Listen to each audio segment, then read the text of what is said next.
Hello everyone, my name's Brad and welcome to Mediocre Models. In this video I'm going to show you sort of a new and improved way of painting British uniforms. I've sort of been spending a lot of time thinking about sort of a new way to paint uniforms. I've done a previous video on it where I painted this guy up, and basically the base of his uniform is just wyldwood. The models, still look good. Well, at least I think they do. But I was sort of just thinking, about a way where I could sort of make that sort of mustard brown uniform for the British. And so I did a little bit of experimentation, and I think I've come up with a pretty decent colour for it. So we'll continue on and we'll see how it looks. The models I'll be using will be these two, and I'll paint them up the same way sort of as those ones, one with like the green webbing and one with the sort of faded khaki. And I also have one with the camo netting on his helmet and one with just a plain steel helmet. The models themselves are undercoated in corax white, and for contrast paints I have my my British uniform mixture, which is 2 parts skeleton horde to 1 part wyldwood. I have creed camo, skeleton horde, militarum green, snakebite leather, gore grunter fur, wyldwood, Plaguebearer Flesh, black Templar, and Gilman Flesh for the contrast paints. Then I have some castellan green and Doomball Brown for sort of his helmet and the mugs they have. Then I have leadbelcher for any metallic areas, and then I have Null Oil and Agrex Earthshade for shades at the end. So I'll get set up and then we can get started. Now the first paint I'll be using will be my British uniform mixture, which is 2 parts skeleton horde to 1 part wyldwood. When applying this, just apply it to obviously his uniform, so his pants, as well as his jacket. If you can, try to avoid any of their equipment or webbing or anything like that. It just makes painting a bit easier if you don't have to do so much cleanup, but if you do get it on, it's not a problem. You just have to go through with the corax white and fix it up. And as you can see, the mixture gives that sort of nice mustard brown look to it. And it's not as dark as just the straight wyldwood.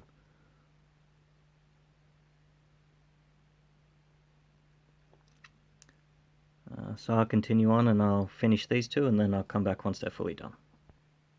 Now that the British uniform mixture is dry, and as you can see, that's how it looks. I think it looks, really good, and it looks pretty spot on for what their uniform should be. If you want, you can leave the first layer to dry and apply a second layer, and that'll darken it up a bit more, if that's what you want, but I think just one layer looks fine as it is. The next colour I'll move on to now will be creed camo, and this will be for any of them that have the camo netting for their helmets. And I'll do this just so, because it's sort of hard to not hit the scrim. It's just easiest just to do it like this, and then we can go through with the corax white, fix up the scrim, fix up any parts of the uniform that need to go over, and then we can continue on. So I'll go through and finish his helmet off, and then for the other soldier, take that off, chuck him up.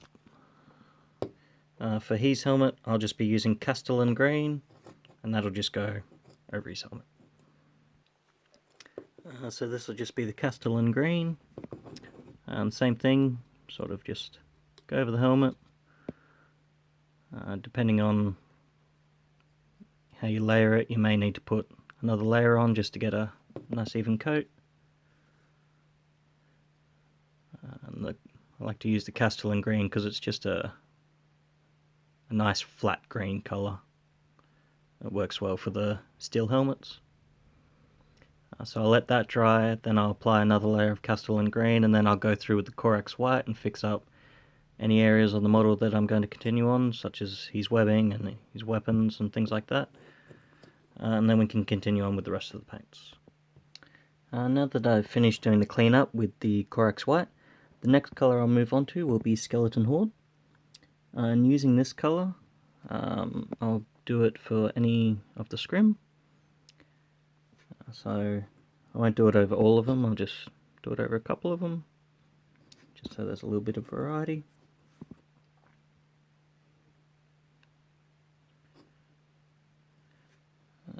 And for this particular soldier, I will do his webbing and his gaiters as well. So I'll do it all over his gaiters, as well as all over his backpack, all his webbing. I won't go over his water canteen, and I'll do it over his pouches for the spare Bren gun magazines, as well as all the straps and everything that go over him. And for this soldier, I'll give him the green webbing, but the only place I would put Skeleton Horde for this particular soldier is across his helmet strap. So I'll continue on with this guy, and then once that's done, I'll move on to the next colour. Now the next colour I'll move on to will be militarum green, and I'll use this for this particular soldier's webbing if you prefer to make it green instead of the faded khaki colour. And once again, this will just go over all these straps, spare magazines for the Bren guns, as well as these gaiters.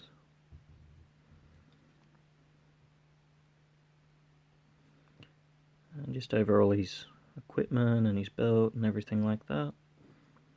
Once again, avoid the water bottle.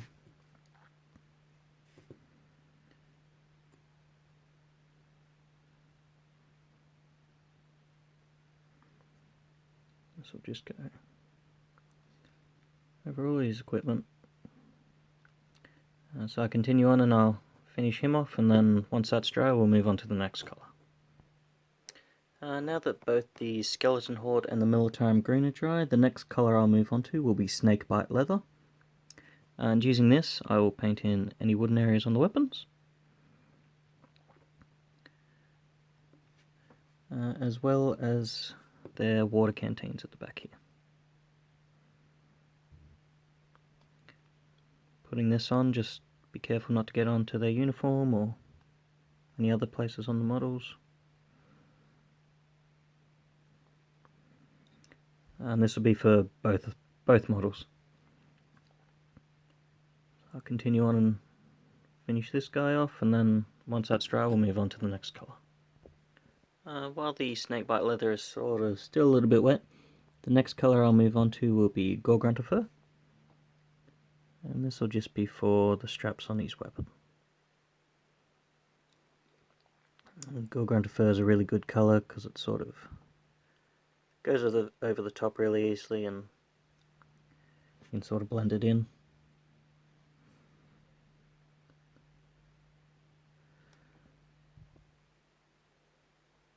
This will just be for both models. I'll also put it over the last of the scrim on this guy's helmet.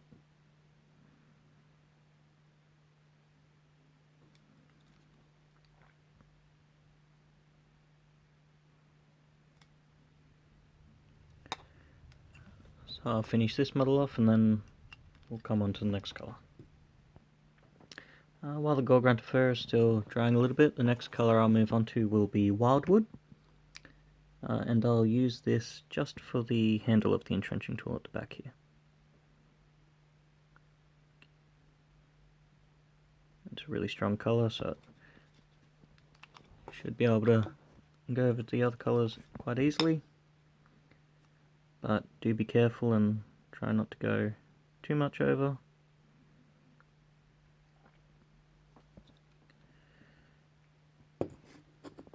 I'll let that dry and then we can move on to the next colour. The next colour I'll move on to will be Plaguebearer Flesh, and this will go over any of the sort of equipment, any straps and everything like that on the model that we painted with the skeleton horde. And this will just give it that sort of faded green khaki look. You don't have to do this if you don't want, but I like the way it looks, so I like to do it this way. It also sort of helps make the colour a bit more visible when it's sort of on the British uniform. Sort of blends in a bit, but just making it that sort of khaki or faded green sort of helps make it stand out a bit more. And this will just go over his equipment, any straps and everything like that, as well as his gaiters.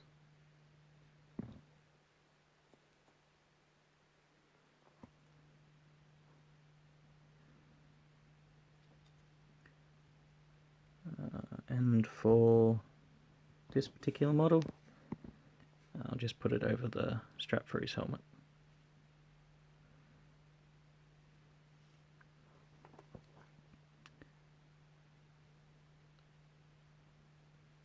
So that's all finished off.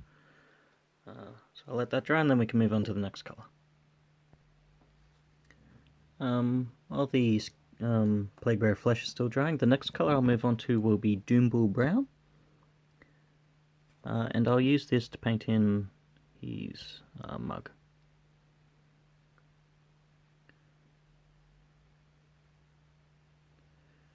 Putting it on, be careful, and obviously try not to get it onto the backpack.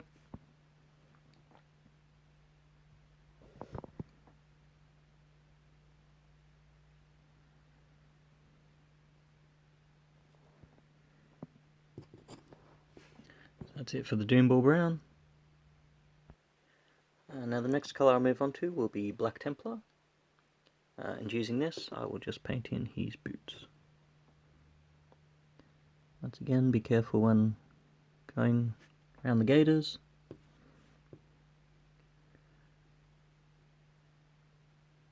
And depending on whether you've already finished your base off or not, you can sort of try and keep your brush closer to the bottom.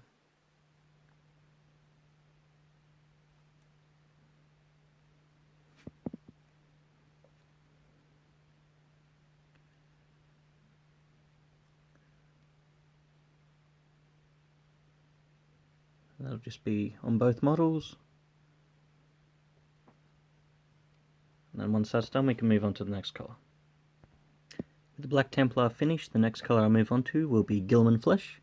And this will be the last of the contrast paints. And this will just be for all of his skin.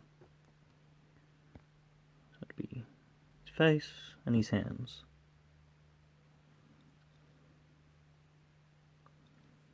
When putting this on, it obviously goes over his face and hands, but on these models you can see a little bit of hair sticking out underneath the helmet.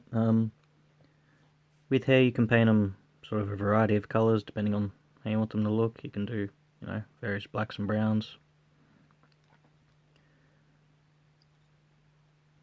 But on these ones with the helmets, because it's in just such a sort of hard, awkward place to get to it, I won't really bother. But if you model them without the helmets on, then you can sort of use whatever colour you want.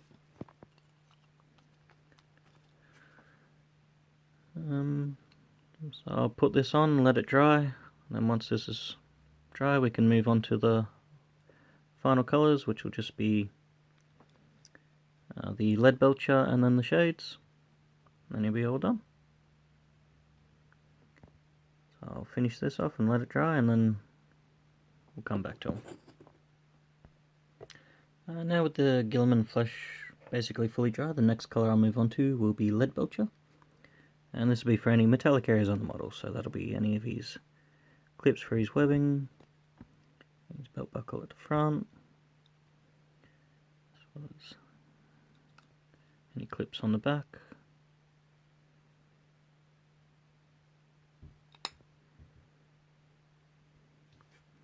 And I'll also use this for any metallic areas on the weapons. I like to paint my weapons like this because I just like how it looks.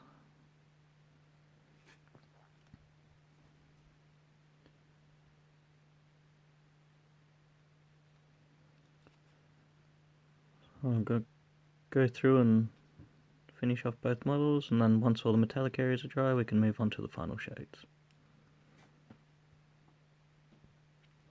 Now with the leadbelcher fully dry, the next colour, or the first shade I'll move on to, will be Null Oil, and this will be for all the metallic areas.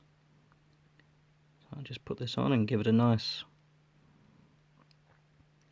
amount of Null Oil just to really darken the metal down and sort of take the shine off it. It'll also go over all the little clips and tabs and metallic areas on the back of him and on his webbing. This will be for both models.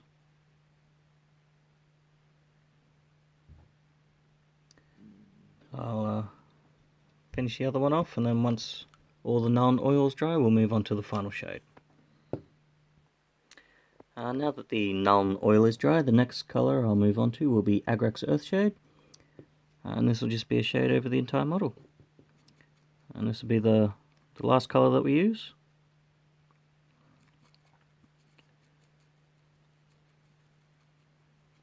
Putting it on, you want nice coverage over the model. Try to make sure there's no major pooling anywhere. And if you've painted the weapons up like I have, try to avoid any of the major metallic areas.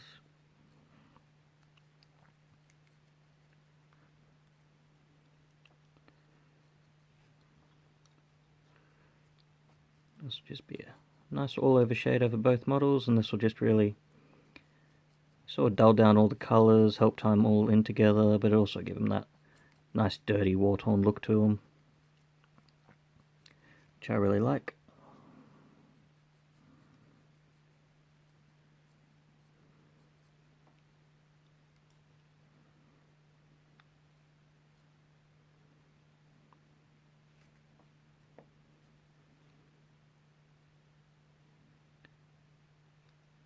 So I'll apply this shade over the other guy as well, and then once that's all dry we'll take one final look at them and see how they look finished. Okay, now that the Agrex Earthshade is almost fully dry, it's really only in the deepest recesses that are still a little bit wet. This is what they look like.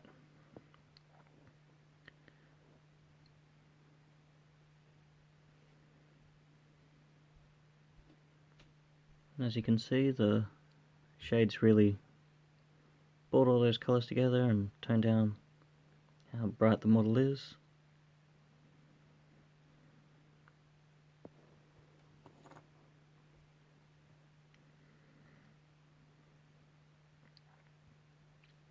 Now the only thing left to do to finish these guys off is to obviously do their bases.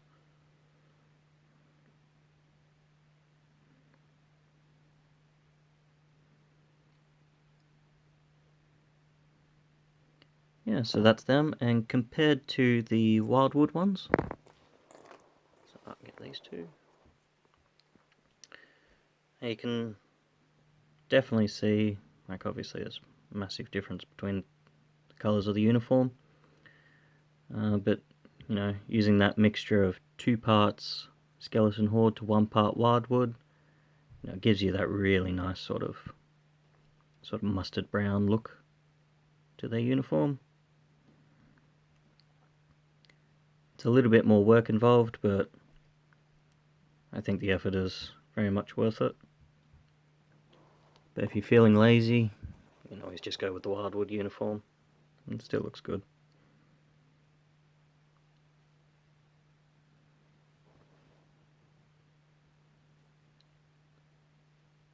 So yeah, I hope you enjoyed that, and hope that helps you out. If you have any suggestions for anything you'd like to see, any other videos or units or anything like that you'd like to see, leave a comment below and I'll try and get round to doing it if I can. So I hope you enjoyed that, and I hope that helps you, and I'll see you in the next one. Bye.